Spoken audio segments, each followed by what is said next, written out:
யோக ஞான சித்தர் ஓம் ஸ்ரீ ராஜயோக குரு சரணம். யோக ஞான சித்தர் ஓம் ஸ்ரீ ராஜயோக குரு சரணம். வாழ்க்கையில் வேறு என்ன தேவை? ஒன்றுமே கிடையாது.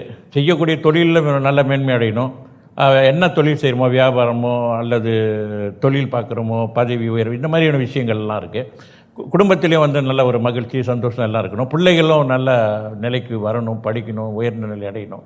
இந்த மாதிரி இது பொருளாதார நிலைகளை மேன்மைப்படுத்திக்கணும். அப்புறம் ஆன்மீகம் எல்லாமே இருந்தும் நம்ம வாழ்க்கையில் எல்லா செல்வ செழிப்பும் இருந்து இறை சிந்தனை ஒரு மனிதனுக்கு இல்லைன்னா அது வேஸ்ட்டு தான். எந்த இதுக்குமே பிரயோஜனம் இல்லை. வாழ்க்கை முடிவில் பிரயோஜனம் இல்லாமல் போய்விடும். அது இப்போ சொல்கிறேன் குரு. அது இறுதின்னு சொல்கிறது என்னன்னு கேட்டால், நம்மளுடைய ஒரு வயதுக்கு ஒரு வயதை எட்டும் பொழுது அந்த காலகட்டத்தில் நமக்கே தெரியும். இப்போ இல்லைன்னா அந்த நேரம் உங்களுக்கு அந்த நினைப்பு வரும். இதுதான் குரு சொன்னார் பிறகு அப்படின்னு. இப்போ வாலிப வயதாக இருக்கும்போது நீங்கள் எப்படி வேணாலும் இருக்கலாம். எதை பற்றியும் போதை பண்ணுறது இல்லை, எதை பற்றியும் கவலை இல்லாமல் இருப்பாங்க.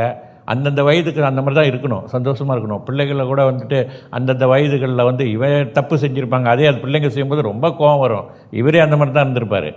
அதை அன்பாக கண்டிக்க மாட்டாங்க, முரட்டுத்தனமான கூட கண்டிப்பாங்க. யோசித்து பார்த்தா இவர்களே அந்த வயதில் அப்படி தான் இருந்திருப்பாங்க. அதனால் அந்தந்த வயதுகளுக்கு பிள்ளைகள் இருந்தாலும் சரி, பெரியவர்கள் அந்தந்த வயது மாறும்போது எண்ணங்கள், சிந்தனைகள்லாம் அதுக்கேற்றாப்புல நமக்கு மாறும். ஆக இறை சிந்தனையோடு இருந்தால் எப்பொழுதுமே மகிழ்ச்சியும் சந்தோஷமும் மன நிறைவும் நிரந்தரமாக இருக்கும். யோக ஞான சித்தர் ஓம் ஸ்ரீ ராஜயோக குரு சரணம். யோக ஞான சித்தர் ஓம் ஸ்ரீ ராஜயோக குரு சரணம்.